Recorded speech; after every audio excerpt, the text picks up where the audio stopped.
en el vecino país. Pues esta es la primera vez que Del Pino explica en una entrevista para televisión la cadena de irregularidades de las que fue testigo y que hoy le permiten asegurar que no tiene evidencia del triunfo de Nicolás Maduro.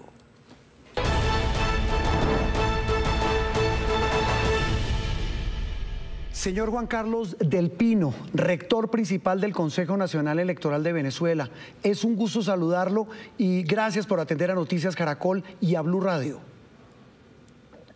No, pues es un placer para mí estar con ustedes, conversar el tiempo que ustedes han dispuesto para mí, muy agradecido, todo lo contrario, un enorme placer conocerte por esta vía. Mire, antes de arrancar, quiero saber cómo está usted. Se lo pregunto porque sé que le tocó un momento muy difícil para salir de Venezuela, dejar pues su país. ¿Cómo está usted en este momento? Bueno, me encuentro bien, digamos, a salvo y bajo cuidados y por supuesto con el guayabo, digámoslo así, de extrañarse del país, que nunca es bueno, no es una muy buena sensación. Señor Del Pino, ¿en qué momento de ese día se da usted cuenta de que hubo fraude, de que aquí las cosas, usted dice, esto no funciona, aquí las cosas se están torciendo?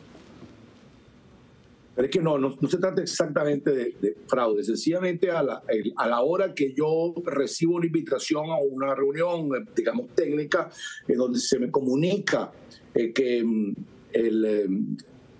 se ha producido un hackeo al sistema y que eso ha impedido que continúe la transmisión y que se cuenta con una transmisión del 58%, se me establece el criterio o se me pide, bueno, subir a totalizaciones.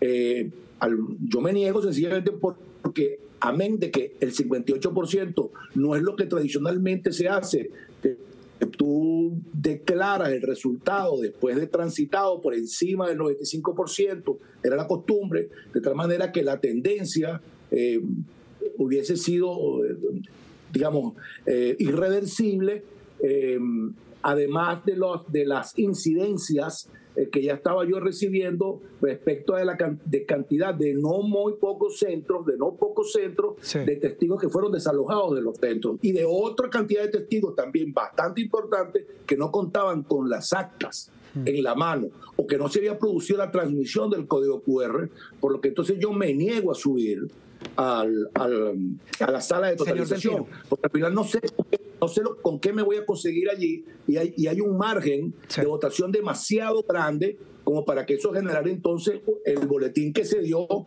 después, pasadas las 12 de la noche, con el argumento de que había el 80% de transmisión. Sí. Es decir, a esto fue que me negué. Señor Del Pino, para claridad de nuestros televidentes y de oyentes, ¿qué es la sala de totalización? La sala de totalización es un área donde queda, digamos, nuestra data center, sí, nuestra central de transmisión. La transmisión se va evidenciando porcentualmente. Las mesas se van transmitiendo y porcentualmente por los estados se viene produciendo, digamos, la verificación de que la transmisión viene dándose. Y normalmente la transmisión tiene pico, es rápida, ralentiza un poco, sigue estable, bueno, hasta concluir en el porcentaje, digamos que habitualmente y en todas las elecciones se revisa que se constata que esto es irreversible y se da entonces los ganadores de la elección, en este caso la presidencial.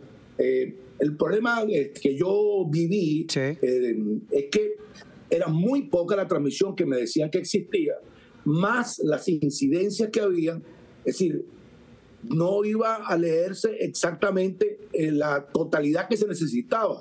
Y yo no sabía, digamos, en ese momento... ¿Cuánto se necesitaba, según usted, señor Del Pino? Bueno, la tradición se necesita más del 90%. Sí, mire, cuando la proporción de votos, que queda sin contar, por ejemplo, sí, no va a afectar, ni va a cambiar el resultado que ya se evidencia en totalización. Eso es la costumbre. Señor Del Pino, quienes han hablado del tema y destacan su valentía, el trabajo que usted hizo, porque usted me corregirá, usted vivía en Estados Unidos, vuelve a Venezuela para ser parte del Consejo Electoral, fruto de un acuerdo entre oposición y gobierno para buscar dar transparencia al proceso electoral. Y repito, muchos observadores de su país, sobre todo, dicen, hombre, ¿no era mejor que el señor Del Pino subiera a esa sala de totalización, no para convalidar lo que allí estaban viendo, sino para dejar constancia de que lo que vio no era lo correcto? O sea, al final las tendencias no estaban totalmente verificadas y tú no podías constatar que era irreversible. A eso no me arriesgaba. A eso no me arriesgaba. Sí. Señor Del Pino. Entonces es por eso que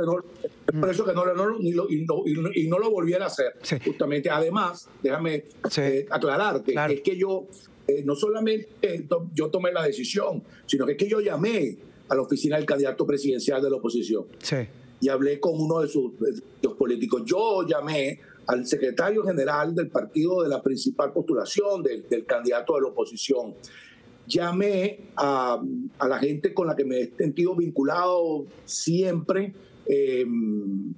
dentro de la plataforma para establecerle que el criterio era que íbamos a subir a la totalización y que perfectamente podría yo ver un resultado con el que no es que yo no iba a estar de acuerdo, sino que al no ser irreversible, como constatábamos que eso era así, era peligroso. A eso me refiero. ¿En qué momento, señor Del Pino, decide usted irse de Venezuela? La verdad es que yo les advertí a todos que yo salía del organismo y me iba a mi casa. Sí. Y ahí me iba a quedar, esperar la decisión que pudiesen tomar conmigo. En un par de ocasiones me solicitaron una reunión de gente importante dentro del organismo, a gente a la que le tengo, digamos, mucho respeto desde el punto de vista intelectual y técnico, a conversar con ellos. Y ya, digamos, el martes de hace 2 semanas se me explica que los radicales tienen ya problemas para aceptar la situación alrededor mío de haberme negado a asistir no solamente a la sala, sino a asistir ¿Quiénes son los radicales? Los radicales, obviamente, del oficialismo. Concretamente, al que la tomó conmigo desde 3 semanas antes, diciendo y denunciando que yo iba a tomar algunas actitudes que atentaban contra el proceso. Quiero su opinión de una declaración que se dio hace algunas horas de parte de uno de los hombres más poderosos del régimen de la dictadura de Maduro, y es del famosísimo Diosdado Cabello. Y acaba de decir lo siguiente hace unas horas: Del Pino pasa a engrosar la lista de los traidores de la patria. Abandonó el cargo y le pido a Jorge Rodríguez que lo destituya, porque pues la Constitución venezolana dice que hay que destituirlo, sacarlo del cargo.